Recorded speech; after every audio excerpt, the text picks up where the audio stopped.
탐욕스러운 제 아들과 며느리가 복권으로 거액에 당첨된 바로 그날 그들은 저를 문 밖으로 내쫓았습니다. 어머니의 쥐꼬리만 한 연금은 이제 필요 없어요. 길바닥에서 죽든 말든 상관 안 해요. 제가 웃으며 말하자 그들의 얼굴은 하얗게 질렸습니다. 얘야, 그 복권이 누구 이름으로 되어 있는지 읽어보기는 했니? 이야기를 계속하기 전에 어느 나라에서 이 영상을 보고 계신지, 그리고 나이가 어떻게 되시는지 댓글로 남겨주세요. 편안하게 들어주시길 바랍니다. 자, 이제 시간을 거슬러 올라가 이 통쾌한 정의의 순간에 어떻게 이르게 되었는지 말씀드리겠습니다. 3주 전, 잿빛 12월의 어느 아침, 저는 지난 32년간 매주 금요일마다 해오던 일을 하고 있었습니다. 동네 모퉁이 김씨네 슈퍼에 가서 로또 복권 한 장을 사는 것이었죠. 항상 같은 번호로 단 한 장만 샀습니다. 그것은 저만의 작은 의식이었고 작은 희망이었으며 짧게 속삭이는 기도였습니다. 혹시 저 위 어딘가에 계신 분이 들어주실지도 모른다는 마음으로요. 제 이름은 박영숙입니다. 하지만 집에서나 동네에서는 그냥 영숙 씨라고 불릴 때가 더 많습니다. 이제 67이죠. 2년 전에 남편과 사별했습니다. 지금은 아들네 집에 얹혀 살고 있는데 며느리인 유진이의 표현을 빌리자면 저희 집 객실에 살고 있습니다. 하지만 보통 손님에게 공동생활비 명목으로 연금 전부를 내놓으라고 하지는 않죠. 안녕하세요. 박영숙 어르신. 카운터 너머로 젊은 아르바이트생 지훈이가 인사했습니다. 마르고 눈이 맑은 늘 니트 조끼를 입고 있는 친구입니다. 25밖에 안 됐는데 제가 아들 민준이가 유치원 다닐 때 사탕 사주러 여기에 데리고 왔던 걸 기억하더군요. 늘 사던 걸로 줘, 지훈아. 저는 5,000원짜리 한 장을 건네며 기계가 소리를 내며 제 희망이 담긴 얇은 종이를 뱉어내는 것을 지켜봤습니다. 7, 14, 18, 23, 31, 그리고 45. 기억하세요. 7은 남편과 혼인신고를 한 날. 14는 민준이 생일. 18은 민준이가 고등학교를 졸업한 나이. 23은 우리 결혼기념일. 30일은 아이들을 키웠던 집의 번지수. 45는 우리가 함께 산 횟수입니다. 모든 숫자에 이야기가 담겨 있죠. 지훈아, 행운을 빌어줘. 그가 미소 지으며 말했습니다. 이번엔 꼭 되실 거예요. 어르신, 얼마나 더 기다리셔야 해요? 그의 말이 얼마나 예언적인 것이 될지 그가 알았을까요? 저는 복권을 지갑에 넣었습니다. 남편의 낡은 운전면허증 바로 뒤에 말이죠. 차마 버릴 수가 없어서요. 그리고는 춥고 뼈를 애는 듯한 12월의 공기를 가르며 집으로 향했습니다. 길에서 이웃집 과부를 마주쳤지만 추위에 입을 여는 것조차 아까워 말없이 고개만 까딱하고 지나쳤습니다. 집으로 가는 길에 저는 늘 그랬듯 우리가 살던 옛집 쪽으로 발길을 돌렸습니다. 남편이 살아있을 때까지 43년을 그곳에서 살았죠. 새 주인은 왜인지 외벽을 바랜 식탁보처럼 샛노랗게 칠해놓았습니다. 남편이었다면 기겁했을 겁니다. 검은 덧창이 달린 우리의 하얀 집은 점잖은 사람들이 살며 아이를 키우는 곳처럼 품이 있었지. 서커스단 천막 같지는 않았거든요. 아이러니하게도 지금 저는 그 품이 있는 집에서 키운 바로 그 아이의 집에서 살고 있고 그 아이는 저를 거추장스러운 짐짝으로 만들었습니다. 대문 앞에는 며느리 유진이의 BMW가 서 있었습니다. 차가운 눈처럼 파랗고 날카로운 인상이었죠. 부엌 창문 너머로 유진이가 손을 휘저으며 스마트폰 화면을 톡톡 치고 있었습니다. 언니와 다음 휴가 계획을 짜고 있거나 아니면 자신의 완벽한 인테리어에 민준이의 늙은 엄마가 불쑥 나타나는 것에 대해 불평하고 있겠죠. 저는 늘 그랬듯 뒷문으로 들어가 예전에 민준이가 유소년 축구단 유니폼을 걸었던 바로 그 다용도실 고리에 외투를 걸었습니다. 남편의 작업복 셔츠도 그곳에 걸려 있었죠. 저는 생각했습니다. 정상적인 가족이라면 물건들은 제자리가 있고 사람들도 마찬가지일 텐데. 어머니, 오셨어요? 유진이의 목소리는 뭔가 불만이 있을 때면 끊어질 듯 가늘어지는 특징이 있었습니다. 나다. 저는 대답했습니다. 네 소중한 집의 존재에서 미안하구나라고 덧붙이고 싶었지만 지난 2년간 저는 깨달았습니다.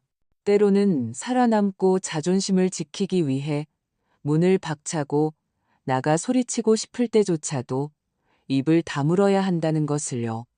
남편이 세상을 떠난 그날 모든 것이 변했습니다. 비록 처음에는 깨닫지 못했지만요. 슬픔은 주변의 약탈자들을 보지 못하게 눈을 가리는 법입니다. 특히 그중 하나가 자신의 아들이라면 더욱 그렇죠. 우리는 22년 12월 어느 화요일에 남편을 묻었습니다. 90분간의 장례 절차, 그리고 마트에서 사온 반찬과 떡이 차려진 식사. 45년의 결혼 생활이 1시간 반과 접시 하나에 담긴 잡채로 요약되었습니다. 민준이는 아버지가 얼마나 훌륭한 가장이었는지에 대해 멋진 말을 했습니다. 유진이는 검은 옷을 입고 그래야만 하는 순간에 눈가를 닦았습니다.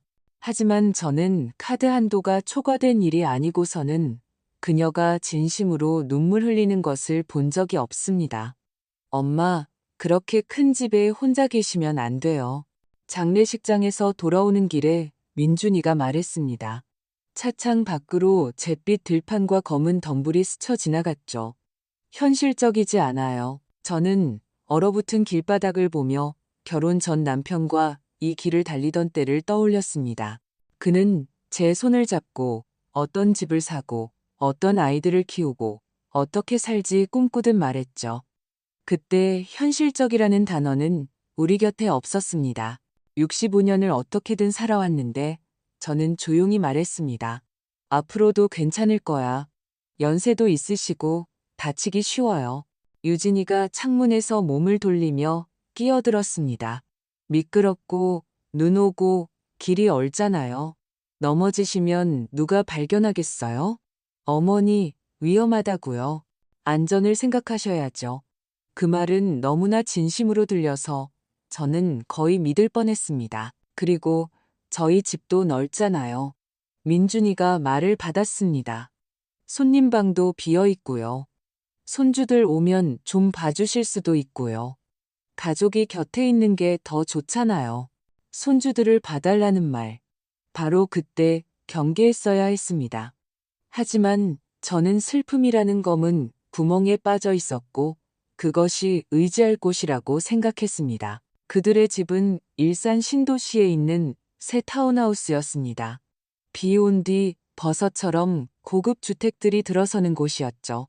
차고 3개, 제 첫 부엌 식탁보다 더 큰 아일랜드 식탁, 유럽풍 장식이 된 계단. 5년 전 유진이의 말에 따르면 영혼까지 끌어모아 샀다고 자랑스럽게 등을 폈습니다. 저는 속으로 생각했죠. 영끌이 아니라 그 이상일 텐데. 하지만 평생 한 푼 두 푼 모아 대출금을 다 갚고 저축까지 한 과부가 뭘 알겠습니까? 손님방은 인정하건대 꽤 괜찮았습니다. 밝은 노란색 벽지, 하얀 가구, 창밖으로는 잡초 하나 없는 완벽한 잔디밭이 보였죠. 좋은 호텔 같을 거예요. 유진이가 베개를 정리하며 말했습니다. 어머니만의 공간도 있고 저희도 옆에 있고요. 첫 달은 정말 그럭저럭 지나갔습니다. 저는 부탁하지 않아도 저녁을 준비하고 빨래하고 다림질을 했습니다. 그들이 둘만의 시간이 필요할 때면 조용히 제 방으로 들어가 책을 읽거나 친구에게 조용히 전화를 걸었죠. 그들은 고마워하는 듯 보였습니다. 비록 식비나 공과금을 나눠 내자는 말은 한 번도 하지 않았지만요. 마치 제 연금이 굳이 말로 하지 않아도 되는 당연한 가계 예산의 일부인 것처럼요. 두 번째 달부터는 부드럽게 들리지만 의무가 되는 부탁들이 시작되었습니다. 어머니, 주말에 예은이랑 준호 좀 봐주세요. 저희 둘이 시간 좀 보내야 해서요.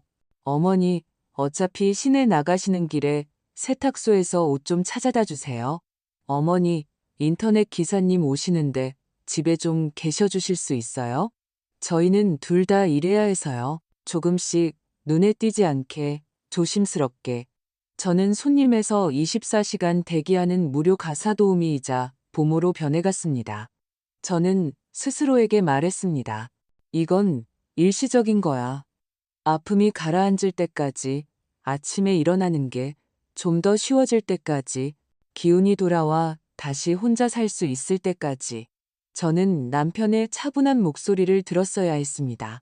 영수가, 어떤 사람이 처음부터 자신의 본 모습을 보여줬다면 변명거리를 찾지 말고 그냥 믿어라. 여름이 되자 유진이는 가면을 벗어던졌습니다. 어머니, 드릴 말씀이 있어요. 그녀의 부탁은 명령이 되었고 민준이는 가장 필요한 순간에 사라지는 놀라운 재능을 터득했습니다. 갑자기 잡힌 화상회의, 긴급한 미팅, 아니면 교통체증. 어느 날 저녁 유진이가 부엌에 서서 스마트폰을 넘기며 반쯤 농담처럼 반쯤 진담으로 말했던 것이 기억납니다. 가족이란 건 다 같이 돕는 거죠.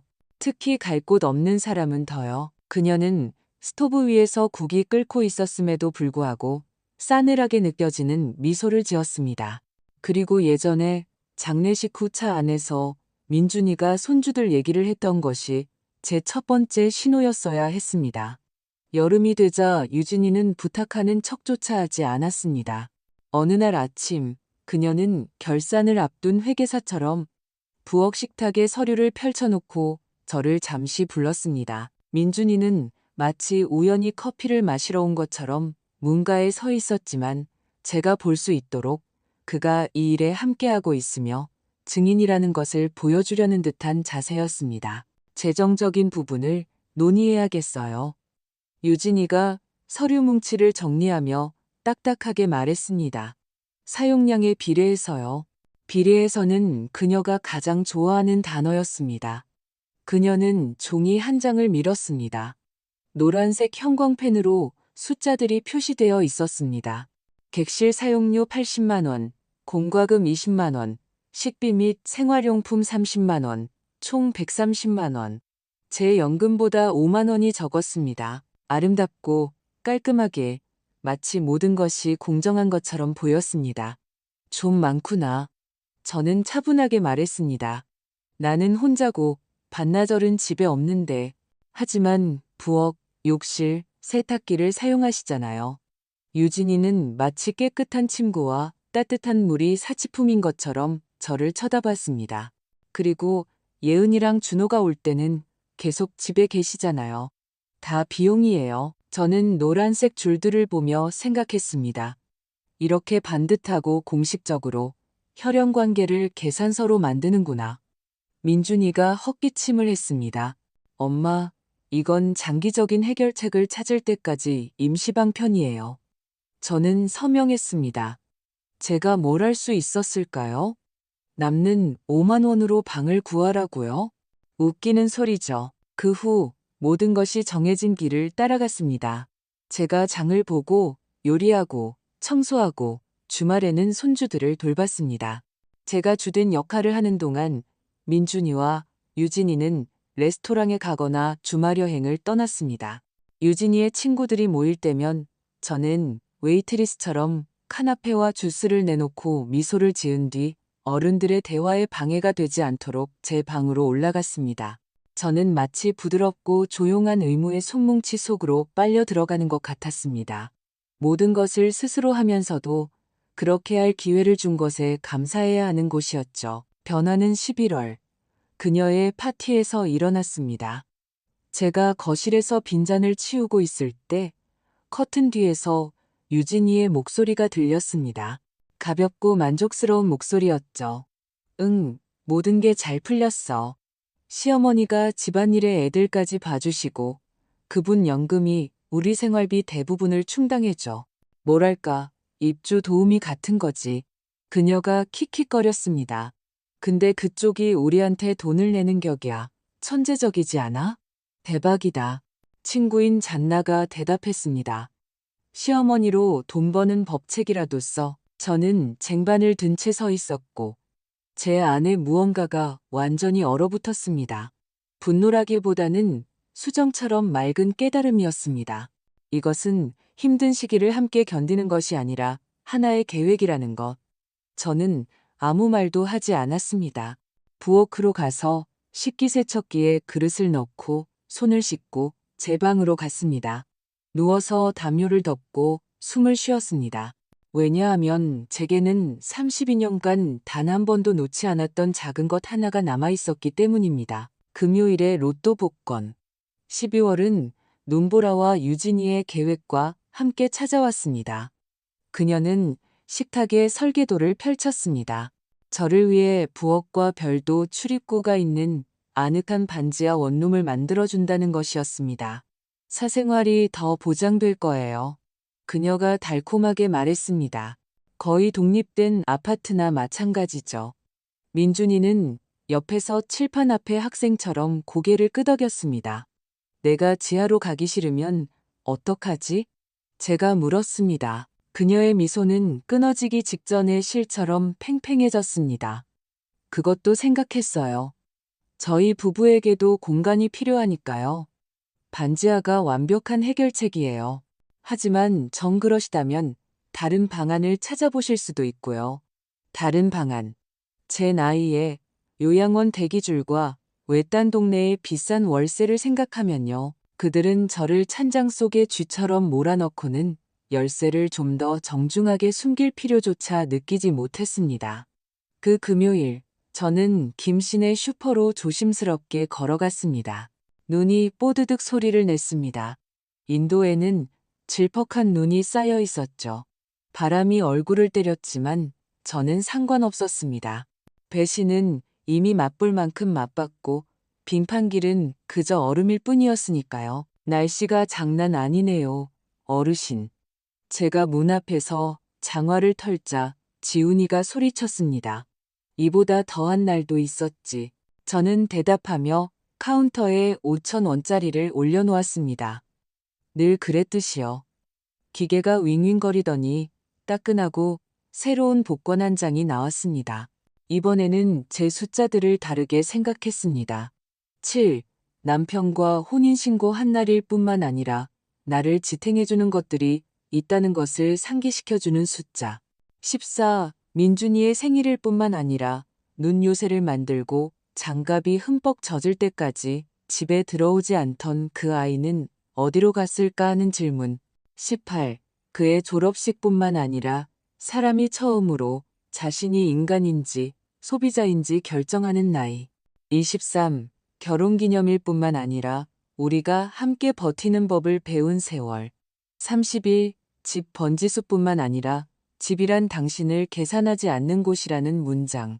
45. 우리가 함께한 세월뿐만 아니라 사랑이 어떤 겨울보다도 길 수 있다는 증거. 저는 복권을 지갑에 남편의 낡은 면허증 뒤에 넣고 습관처럼 말했습니다.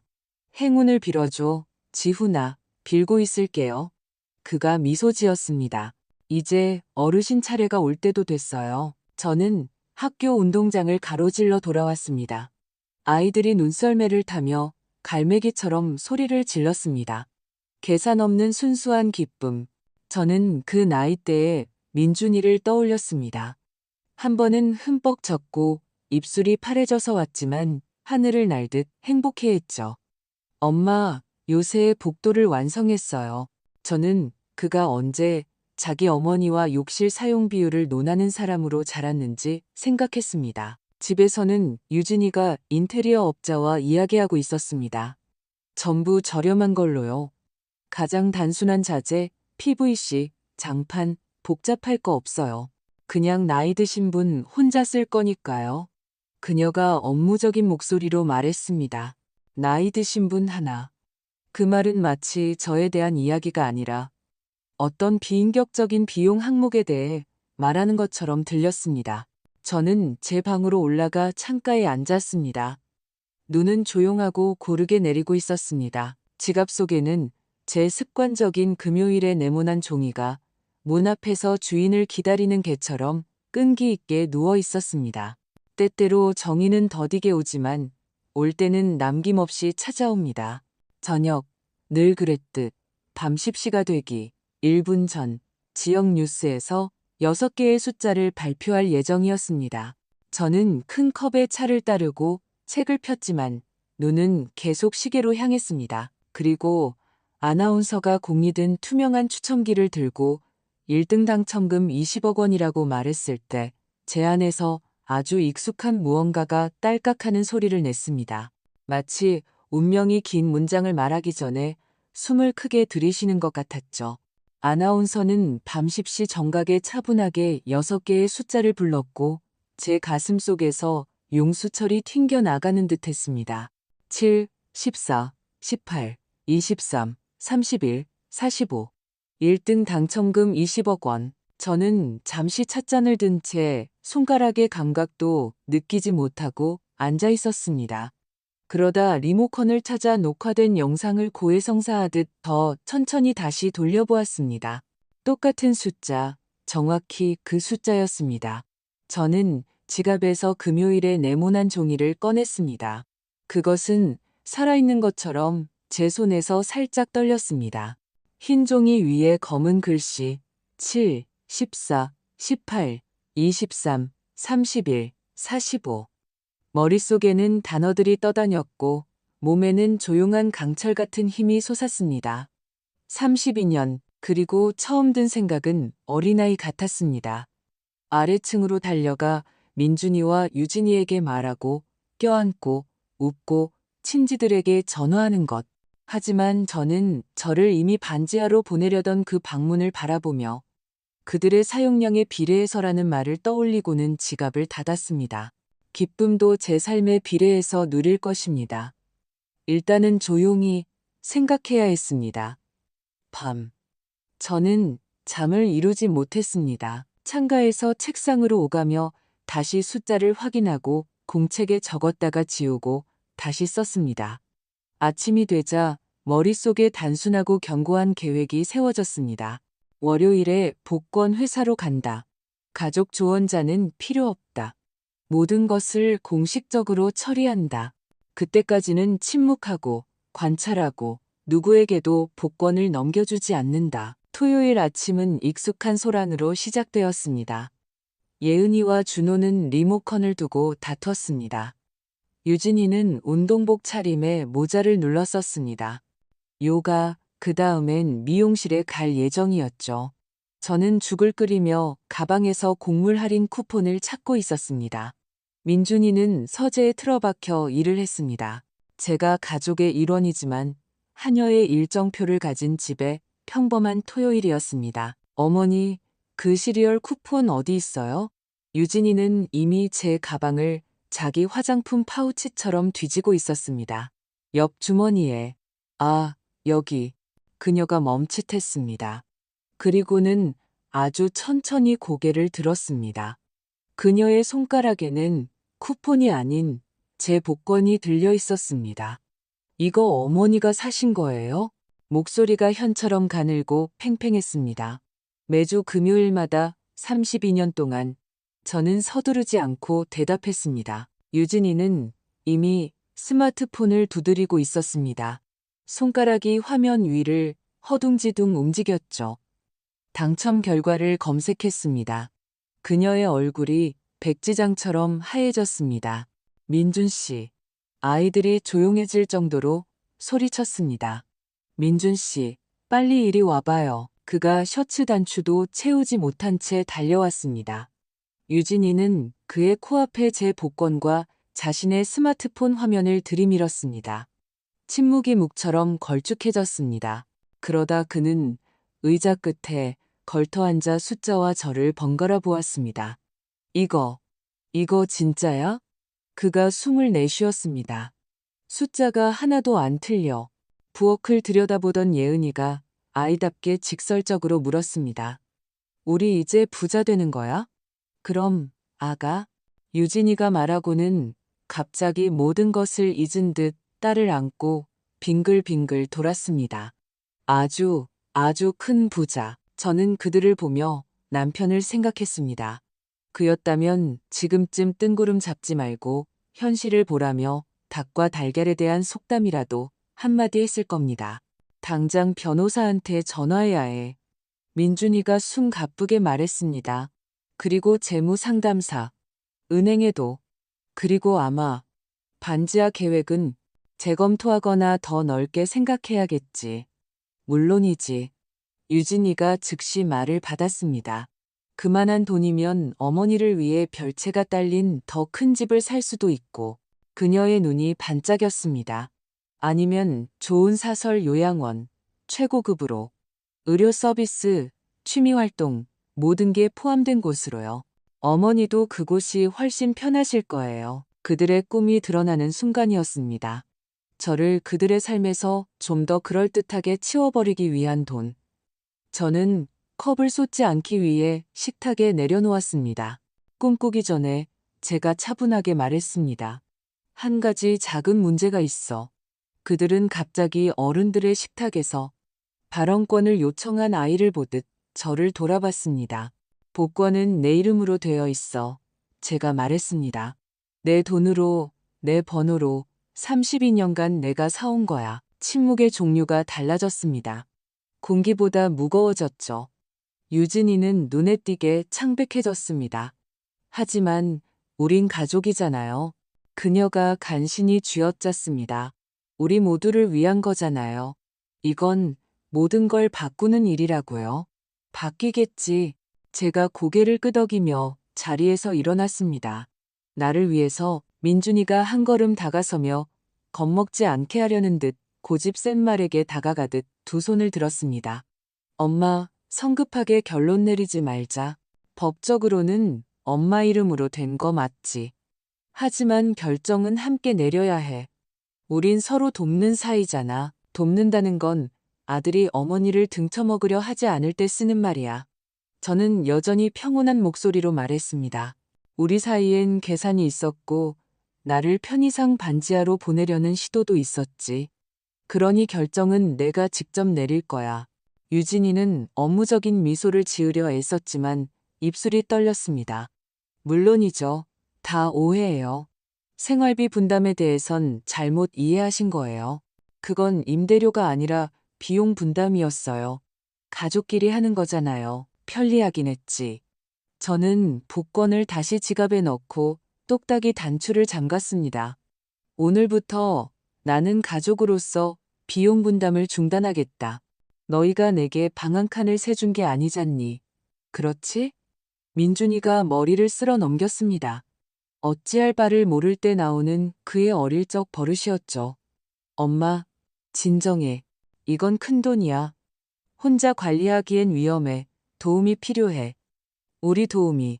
저는 다 자란 아들을 보며 남의 돈 없이는 남겨지는 것을 몹시 두려워하는 한 사람을 보았습니다. 내게 필요한 도움은 딱 하나야. 방해하지 않는 것. 제가 말했습니다. 나머지는 다 계획이 있어. 그가 무언가 반박하려 했지만 그 순간 문가의 택배기사가 상자를 들고 나타났습니다. 유진이가 명절 음식을 주문한 것이었습니다. 이미 머릿속으로 당첨금을 새 커튼과 주방 가구에 나눠 쓰고 있었겠죠. 그녀는 모든 것이 통제하에 있다는 듯이 송장에 서명하러 달려갔습니다. 저는 제 방으로 걸어가 문을 닫고 침대 끝에 앉았습니다. 주머니 속 지갑이 작은 모터처럼 조용히 울리는 것을 느끼면서요. 집안에서는 비닐봉지 소리, 그릇 부딪히는 소리가 들렸고 누군가 비디오폰을 눌렀습니다. 세상은 아무 일 없다는 듯 흘러가는 척했습니다. 그리고 제 머릿속에는 다음 계획이 세워졌습니다.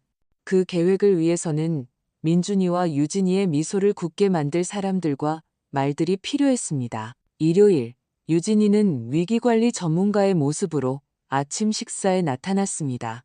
30 바인더와 노란색 밑줄이 그어진 출력물 뭉치를 식탁에 놓았죠. 당신의 인생을 설명해 주려는 듯한 반듯한 미소를 지었습니다. 제가 좀 알아봤어요. 그녀가 파일을 펼치며 시작했습니다. 통계에 따르면 대부분의 당첨자들은 끝이 좋지 않아요. 70%가 5년 안에 파산한대요. 사람들은 돈을 관리할 줄 모르고 사기를 당하고 친척들이 들러붙죠. 요컨대 전략, 팀, 그리고 가족이 필요해요. 민준이는 문가에 서 있었습니다. 초췌했지만 심각한 얼굴로 마치 밤새 국가 예산을 논의하고 이제 저를 구하러 온 사람처럼요. 어머니, 유진이의 목소리는 부드러웠지만 금속성의 심지가 밝혀 있었습니다. 민준 씨와 제가 계획을 세웠어요. 당첨금을 어떻게 수령하고 사기꾼을 피하고 자산을 어떻게 배분할지 변호사, 투자, 세금, 유언장까지 금액이 크니 혼자서는 감당 못하실 거예요. 저는 커피를 따르고 그녀의 형광펜을 보며 잠시 말을 아꼈습니다. 대단하구나, 제가 말했습니다. 정말 애썼네. 나도 뭐 좀 얘기해도 될까? 유진이는 이미 저를 설득했다고 확신하며 고개를 끄덕였습니다. 어젯밤 너희가 자는 동안 나도 이 지역에 있는 괜찮은 노인 요양원 가격을 알아봤단다. 식사, 청소, 취미 활동, 의료 서비스까지 전부 포함해서 말이야. 그런데 놀랍게도 내가 직접 요리하고 빨래하고 손주들 봐주고 집안일까지 다 하는 이 손님방에 너희가 매달 받아가는 돈보다 저렴하더구나. 그러니 내 무능함에 대해서는 걱정하지 않아도 돼. 나도 세문할 줄 안다. 민준이가 찬바람을 맞은 듯 어깨를 움츠렸습니다. 엄마, 이건 돈 문제가 아니라 안전, 가족 문제예요. 그냥 엄마가 연세도 있으시고 위험, 제가 반복했습니다. 예를 들면 사생활 보호를 위해 반지하에 갇힐 위험 같은 거 말이니? 유진이는 아침 내내 유지하던 평정심을 처음으로 잃었습니다. 저희는 좋게 하려던 거였어요. 하지만 물론 함께 결정해야죠. 이만한 금액을 저희 없이 어떻게 하시겠어요? 내가 아는 건 하나야. 제가 차분하게 말했습니다. 내일 오전에 변호사를 만나러 갈 거다. 너희 계획은 그분이 어려움 없이 처리해 주실 거야. 그리고 그 후에는 단계별로 공식적으로 진행할 거고. 아, 그리고 유진아. 저는 그녀의 파일을 닫아 다시 밀어주었습니다. 다시는 내 가방에 손대지 마라. 월요일은 대문 앞에 기자들이 몰려드는 것으로 시작되었습니다. 아마도 동네 슈퍼의 지훈이가 제가 매주 금요일 복권을 사는 것을 보고 뉴스에서 당첨 번호를 들은 뒤 앞뒤를 맞춰본 모양입니다. 마당은 방송국 차량, 마이크를 든 젊은이들, 카메라, 전선, 삼각대로 가득 찼습니다. 창문은 액자처럼 그 안에 머리를 매만지고 방송용 미소를 띤 유진이가 얼어붙어 있었습니다. 민준이도 옆에 있었죠. 둘은 입을 맞춰 속삭였습니다. 나가지 마세요. 집에 계세요. 저희가 해결할게요. 저는 직접 문을 열었습니다. 계단, 차가운 공기, 카메라 플래시, 질문이 콩 볶듯 쏟아졌습니다. 기분이 어떠신가요? 돈은 어디에 쓰실 건가요? 정말 몇 년 동안 같은 번호로만 구매하셨나요? 저는 차 옆에 멈춰서서 허리를 펴고 1년 전 스스로에게 했어야 할 말을 정확하게 했습니다. 감사한 마음입니다.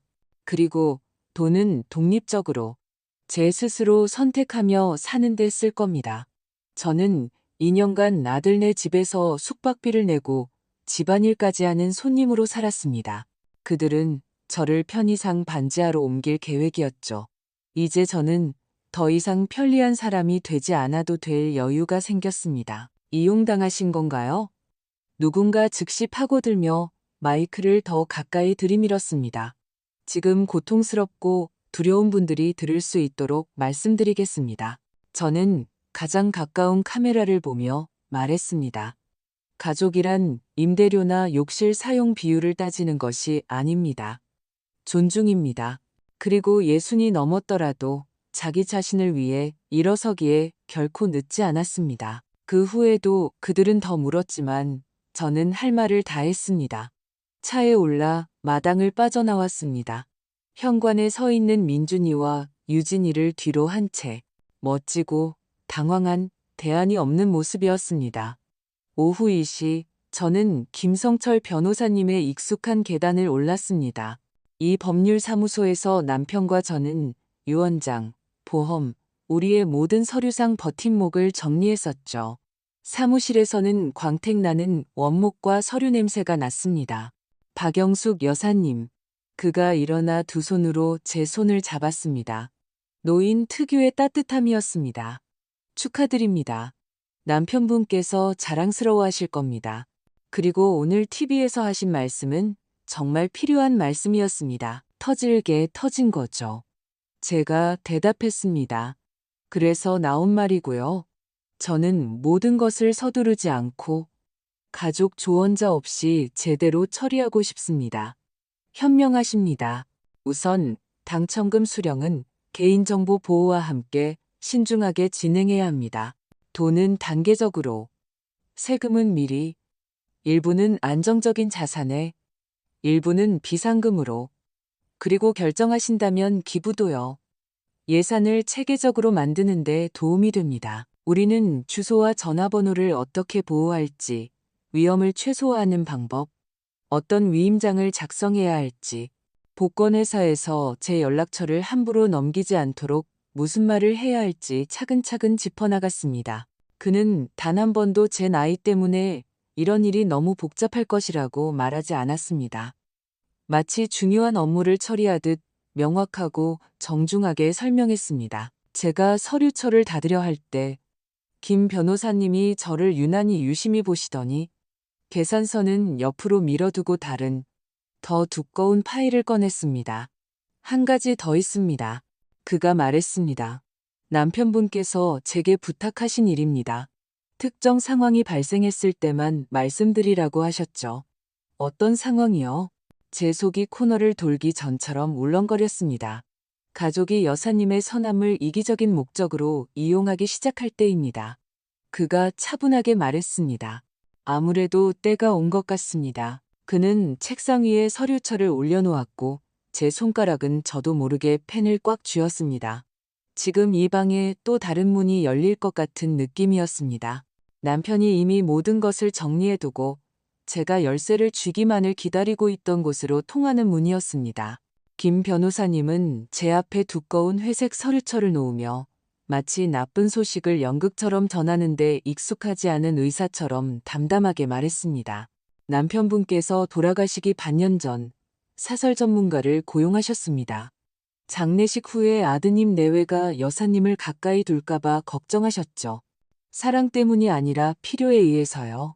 그래서 민준 씨와 유진 씨가 어떻게 사는지 조사를 부탁하셨습니다. 때가 되면 이걸 보여드리라고요. 제 생각엔 때가 온 것 같습니다. 저는 서류철을 열었습니다. 거기에는 험담이 아니라 감정 없이 차갑고 반듯한 숫자들만 있었습니다. 신용카드 빚이 6군데 총 4,700만 원이 넘습니다. 그가 차분히 나열했습니다. 주택담보대출은 평가액보다 3억 원가량 났고요. 자동차 할부 2건에 8천만 원 이상. 유진 씨 사업은 8개월 연속 적자입니다. 저는 줄과 도장, 명세서를 눈으로 좇았습니다. 이상하게도 속이 찢어지거나 소리치고 싶지 않았습니다. 안은 조용하고 맑아졌습니다. 마치 누군가 안에서 제가 그동안 내내 들여다보던 유리의 김을 닦아준 것 같았죠? 그리고 또 있습니다. 김 변호사님이 말하며 두 번째 봉투를 꺼냈습니다.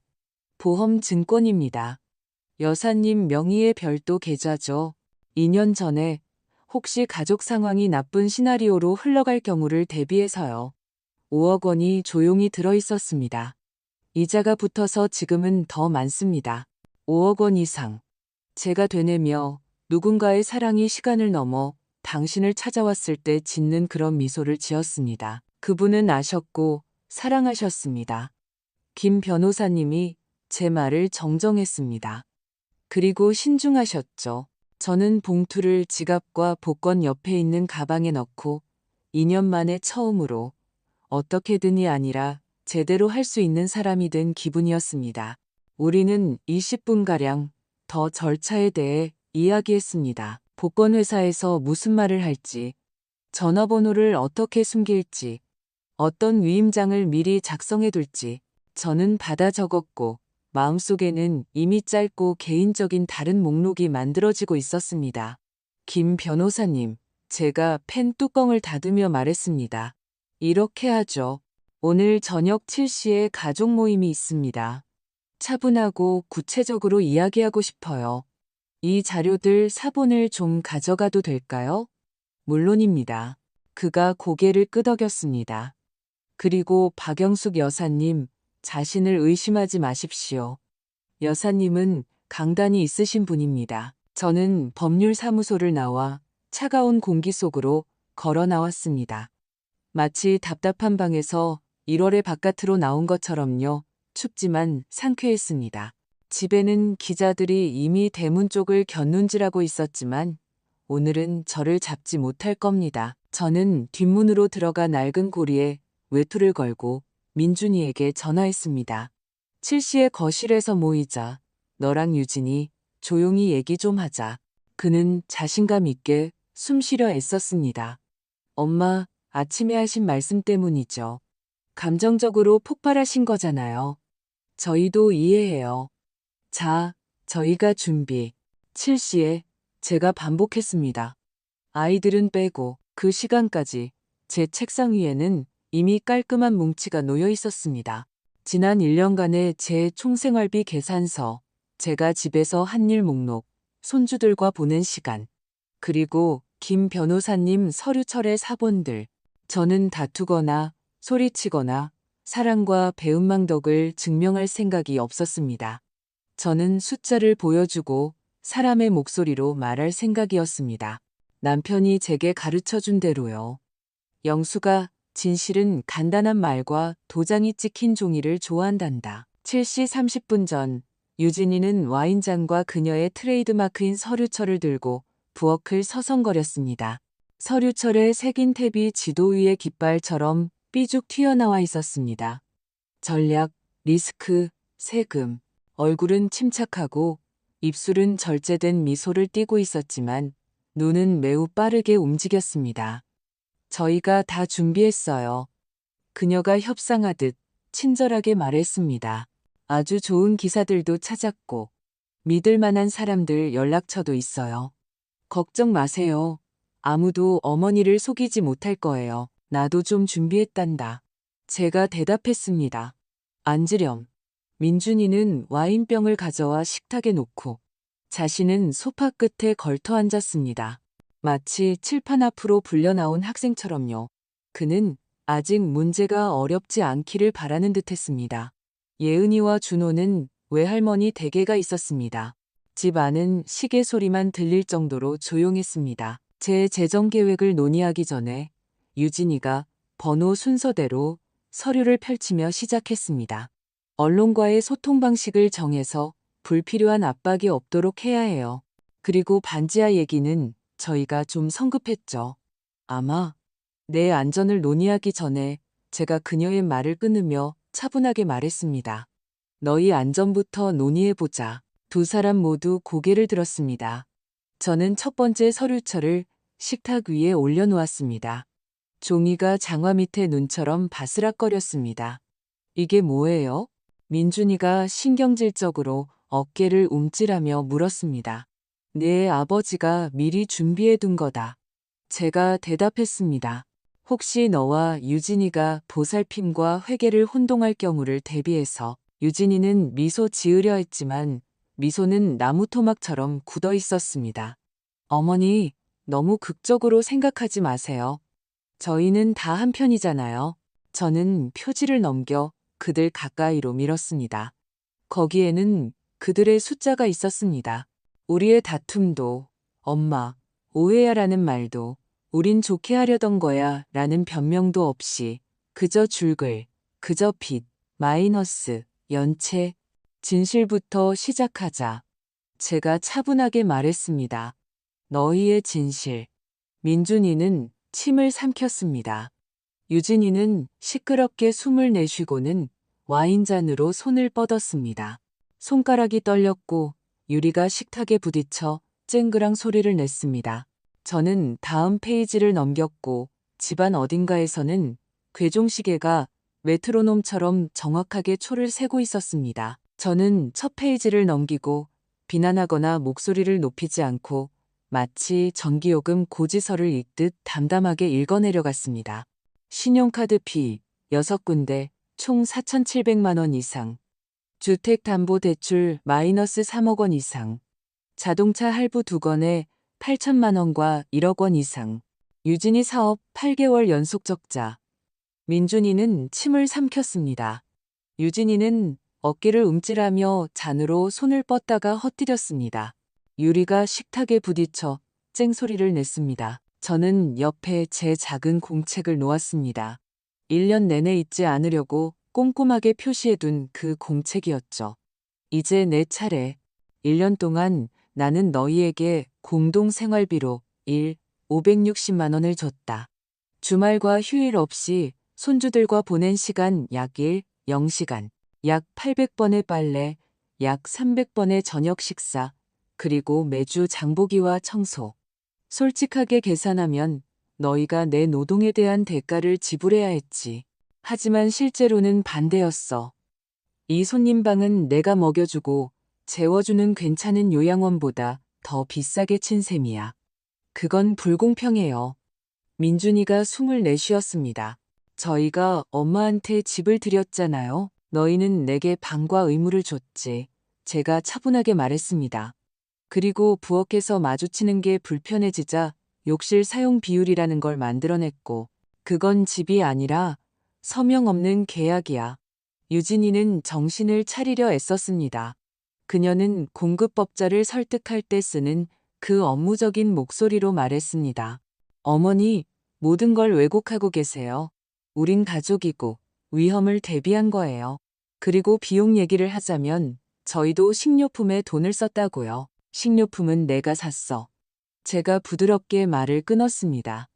여기 영수증 있으니 확인해 보렴. 그리고 한 가지 더. 너희는 사생활 보호를 위해 나를 진심으로 반지하로 보낼 생각이었어.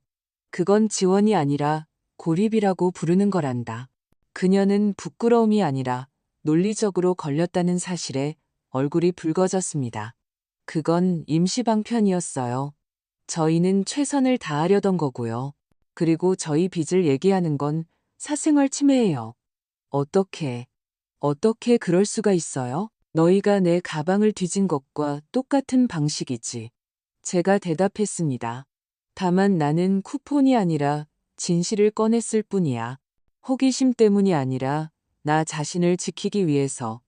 저는 달력 페이지처럼 서류를 한 장 더 넘겼습니다. 이제 계산은 간단해. 내 계산으로는 너희는 손님방 과다 청구와 내 무급 노동을 합쳐 연간이 500만 원 이상을 내게서 가져갔어. 2년이면 5천만 원이 넘지. 너희 쪽에서는 이걸 가족이라고 불렀고 내 쪽에서는 착취라고 부른다. 거실은 복도에서 괴종시계가 초를 세는 소리가 들릴 정도로 조용해졌습니다. 민준이는 고개를 숙였습니다. 엄마, 저희는 엄마가 혼자 어떻게 지내실지 걱정했어요. 방식이 잘못됐던 거죠. 네, 하지만 의도는 행동으로 증명되는 거야. 제가 말했습니다. 너희의 행동은 반지하와 내 당첨금을 어떻게 처리할지에 대한 계획서였지. 나 없이 말이야. 저는 첫 번째 서류철을 닫고 옆에 두 번째, 더 얇은 밝은색 봉투를 놓았습니다. 유진이는 경계하며 민준이를 쳐다봤습니다. 그는 시험을 보는 학생처럼 똑바로 앉아 있었습니다. 두 손은 깍지 낀 채 손마디가 하얗게 질려 있었죠. 그리고 오늘 숫자에 대한 마지막 이야기, 제가 더 조용히 말했습니다. 남편은 내가 언젠가 이걸 보게 될 거라고 예상했지. 그래서 2년 전에 보험을 들어뒀어. 돈은 내 이름으로 된 별도 계좌에 넣어뒀고, 혹시라도 내가 기댈 곳 없이 남지 않도록. 무슨 돈이 또 있어요? 유진이가 몸을 앞으로 기울였습니다. 목소리가 반음 정도 갈라졌죠. 너희 손님방과 반지하 사이에서 선택하지 않아도 될 만큼은 된단다. 제가 대답하며 조심스럽게 봉투를 열었습니다. 그리고 너희 조언 없이도 결정을 내릴 수 있을 만큼. 민준이가 무언가 말하려는 듯 몸을 일으켰지만 말이 목에 걸린 듯 했습니다. 저는 봉투에서 도장이 찍힌 빳빳한 종이를 꺼내 우리 사이의 식탁 위에 놓았습니다. 보렴. 제가 말했습니다. 그리고 나서 내가 다음 단계를 어떻게 할지 말해주마. 저는 도장이 찍힌 빳빳한 종이를 그들에게 밀어주고 잠시 침묵했습니다. 식탁 위의 종이가 발밑의 눈처럼 바스락거렸습니다. 민준이는 마치 다른 사람의 이름을 보는 듯 멍하니 쳐다봤습니다. 유진이는 숨 쉬는 것보다 더 빨리 읽었고 입술은 실처럼 가늘어졌습니다. 이건 그녀가 말을 시작했지만 목소리가 배신했습니다. 어디서? 사람들에게 아직 양심이라는 게 남아있는 곳에서지. 제가 대답했습니다.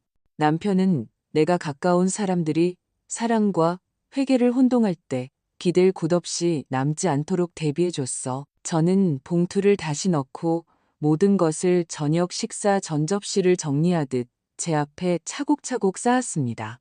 이제 중요한 얘기를 하자. 앞으로 어떻게 될지.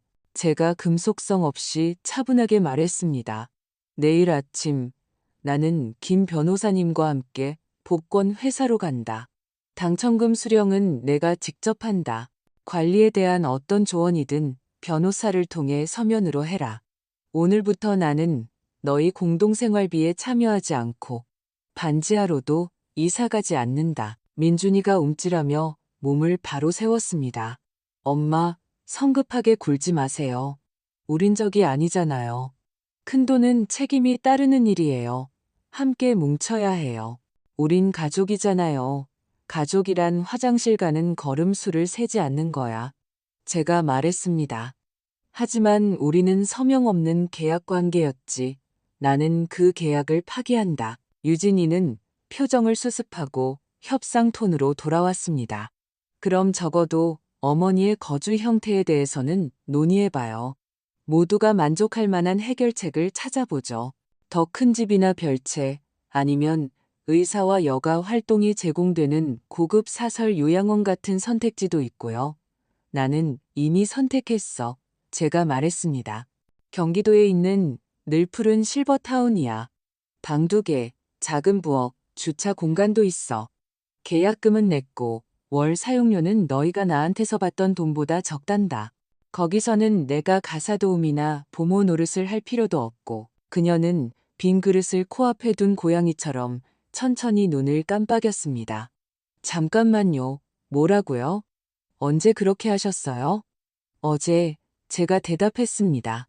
내게 그럴 권리뿐만 아니라 자원도 있다는 걸 깨달았을 때 침묵이 흘렀습니다. 그 정적 속에서 복도의 괴종시계가 초를 세는 소리, 라디에이터 뒤에서 금속이 톡톡 튀는 소리가 들렸습니다. 민준이는 머리를 쓸어 넘겼습니다. 그의 학창 시절부터의 오랜 버릇이었죠. 만약 우리가 처음부터 다시 시작하면요? 반지하도 돈 얘기도 없이 그냥 여기 계세요. 저희가 잘할게요. 너희가 알아서 잘해라. 제가 말했습니다. 내 정보에 따르면 너희는 카드비 4,700만 원에 마이너스 주택담보대출, 자동차 할부 2개가 있더구나. 그건 너희 어른들의 과제야. 내 과제는 더 이상 너희의 구멍을 메우는 자원이 되지 않는 것이고 유진이가 갑자기 울컥했습니다. 우리를 웃음거리로 만들 권리는 없어요. 사람들은 이미 수군거리고 있다고요. 시어머니가 당첨돼서 자식들을 쫓아냈다고요. 우리를 괴물로 만들지는 않을 거죠? 나는 아무도 만들지 않아. 제가 조용히 말했습니다. 너희 스스로가 그렇게 만든 거지. 나는 그저 침묵을 깼을 뿐이야. 그리고 복권은 민준이가 숨을 내뱉었습니다. 복권은 어디 있어요? 적어도 우리가 같이 가져다 주자고요. 안전하게. 안전을 위해서는 변호사와 상식이 있어. 제가 대답했습니다. 복권은 나한테 있고 그걸로 끝이야. 유진이는 입술을 깨물었습니다. 손가락이 분노 때문인지 두려움 때문인지 떨렸습니다. 그녀는 무언가 더 말하고 싶었지만 말은 식탁 위의 설탕처럼 흩어졌습니다. 그리고 한 가지 더. 제가 덧붙였습니다. 오늘부터 언론과는 나만 이야기한다. 너희 입에서 우리 가족을 위해 모두가 기뻐요. 같은 소리는 나오지 않도록 해라. 나는 아마 2년 만에 처음으로 나 자신을 위해 기뻐하고 있으니까. 이렇게 이렇게 그냥 가실 수는 없어요. 민준이가 속삭였습니다. 여기는 집이잖아요, 집은. 너를 계산하지 않는 곳이야. 제가 말했습니다. 그리고 사생활 보호를 위해 너를 반지하에 숨기지 않는 곳이고, 저는 가방을 들고 지갑의 감촉을 확인했습니다. 기도처럼 마음을 진정시키는 익숙한 동작이었죠. 일어섰습니다. 유진이는 허공을 다시 세려는 듯 한 곳을 응시했습니다. 민준이는 저를 따라 일어섰습니다. 붙잡고 싶었지만 손을 어디에 둬야 할지 모르는 듯 했습니다. 지금 어디 가세요? 그가 물었습니다. 요양원 계약서에 서명하러. 제가 말했습니다. 저녁에는 짐을 쌀 거야. 내 것만. 손님방 열쇠는 다용도실 고리에 걸어두마. 예전에 민준이 축구 유니폼이 걸려있던 바로 그곳에 저는 문 쪽으로 한 걸음 옮겼습니다. 그 순간 정적 속에서 대문 인터폰이 울렸습니다. 짧고 집요하게 2번, 3번 현관유리 너머로 파란 불빛이 깜빡였습니다. 기자들이 다시 몰려온 모양입니다. 유진이는 총소리를 들은 것처럼 갑자기 고개를 들었습니다. 민준이가 제게 다가왔고 저는 이미 현관문 손잡이를 잡고 있었습니다. 밖에서 쏟아질 추위와 플래시, 수백 개의 질문을 느끼면서요. 인터폰은 짧고 날카롭게 울렸습니다. 현관에는 파란 불빛이 깜빡였습니다. 저는 숨을 들이쉬고 문을 열어 현관으로 나갔습니다. 찬 공기가 뺨을 꼬집었습니다. 마이크들이 3월의 복수초처럼 뻗어나왔습니다. 잠시만요. 제가 말했습니다. 이제 저 없이 하세요. 그리고 꾸밈없이 말했습니다. 당첨금은 변호사와 함께 수령할 것이고 독립적으로 살 것이며 가족의 규범은 욕실 사용 비율이 아니라 존중이라고 생각한다고. 그리고 자신을 알아보고 듣고 있는 사람들을 위해 덧붙였습니다. 예순이 넘었더라도 경계를 설정하는 것을 두려워하지 마세요. 그리고 차에 탔습니다. 문은 마침표를 찍듯 조용히 닫혔습니다. 낮에는 김 변호사님과 함께 복권 회사에 갔습니다. 신분증, 서류, 서명, 간결한 문구들, 주소와 전화번호를 공개하지 말아 주십시오. 모든 질문은 대리인을 통해 해주십시오. 저는 숟가락을 쥐듯 차분하고 익숙하게 펜을 잡았고 어느 순간 속으로 떨던 것을 멈췄다는 것을 깨달았습니다. 돈은 숫자지만 평온은 노력의 결과였습니다. 저녁에는 늘푸른 실버타운에 들렀습니다. 계약서, 물품 목록, 열쇠, 방두개, 창문은 소나무를 향해 있었습니다. 복도는 조용했고 카펫에서는 아직 새것 냄새가 났습니다. 부엌에는 텅 빈 조리대, 상자 위에 내 주전자, 옆에는 레몬 조각이 담긴 접시가 있었습니다. 사치품은 없었습니다. 침대, 램프, 담요, 그리고 정적. 저는 주전자를 켜고 물 끓는 소리를 들으며 2년 만에 처음으로 누구에게도 내 찻잔을 숨길 필요 없는 곳에서 잠들게 될 것이라고 생각했습니다. 밤, 따뜻한 양말을 신고 머리를 푼 채 김 변호사님께 짧게 문자를 보냈습니다. 처리했습니다. 감사합니다. 그는 자기 스타일대로 답장했습니다. 다음은 계획대로. 차분하게. 저는 어둠 속에서 미소 짓고 어릴 적처럼 뒤돌아보지 않고 빠르게 잠들었습니다. 아침은 제가 되찾은 습관들로 시작되었습니다. 물에 끓인 죽, 조용한 라디오, 뉴스, 그리고 가곡, 일기예보. 저녁에 개어놓은 옷들을 옷장에 정리했습니다. 원피스 몇 벌, 사진들. 젊은 시절 공장에서의 남편, 털모자를 쓴 어린 민준이 친구와 바다에서 찍은 내 사진을 탁자 위에 놓았습니다. 그러자 바로 삶처럼 보이기 시작했습니다. 낮에는 민준이에게서 전화가 왔습니다. 화면에 아들이라는 글자가 떴습니다. 신호음이 2번, 3번 받았습니다. 엄마, 얼음 위를 걷듯 조심스러운 목소리였습니다. 가서 얘기 좀 할 수 있을까요? 업무적인 일은 김 변호사님 통해서 해라. 제가 차분하게 말했습니다. 가족 일은 너희가 사실을 사실대로 부르고 사과할 준비가 되었을 때 하자. 예은이랑 준호는 안아주렴. 원한다면 토요일에 우리 집에 와서 부침개 먹어도 돼. 부모로서가 아니라 할머니 댁에 손주로서 오는 거라면 말이야. 그는 오랫동안 말이 없다가 숨을 내쉬고는 이해했다는 듯 전화를 끊었습니다. 저는 세부엌을 위한 쇼핑 목록 옆에 전화기를 놓았습니다. 냄비, 채, 평범한 프라이팬, 디자이너 제품은 하나도 없이 실제로 쓸 것들만, 복권 당첨금에는 손대지 않았습니다. 모든 것은 우리가 어제 사무실에서 연필로 계획한 대로 배분되었습니다. 일부는 안정적인 자산에, 일부는 비상금으로, 접근은 위임장을 통해 제한된 정보만 가능하도록 했습니다. 손주들을 위해서는 부모가 성인이 될 때까지 접근할 수 없는 별도의 적립식 예금을 들었습니다. 복수하려는 것이 아니라 아이들이 어른의 삶은 구멍이 아니라 기반에서 시작된다는 것을 알게 하기 위해서였습니다. 며칠 후 저는 동네 노인복지관에 가서 체조와 낭독 동아리에 등록했습니다. 로비에서 한 이웃은 손자가 대학에 갔다고 자랑했고 다른 분은 무릎이 아프다고 했습니다.